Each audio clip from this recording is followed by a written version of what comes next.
Ecco che fanno ingresso in piano vasca per la seconda batteria. In corsia 1 Francesco Bellini, in 2 Stefan Cerkowski, in 3 Raffaele Ferracini, in 4 Alessandro Gambatesa, 5 Nicolò Rosso, alla 6 Ludovico Niero, 7 Tommaso Dalla Mora, in 8 Lapo Traversi.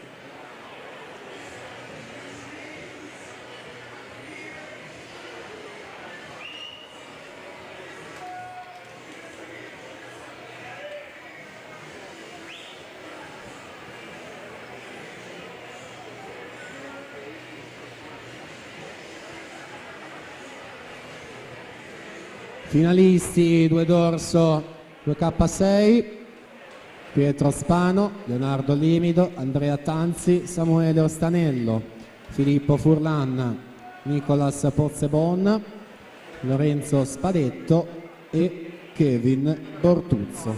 Ultimo tempo 2:29:46.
Simone Silveri, corsia 5 Team Veneto 2:18:76.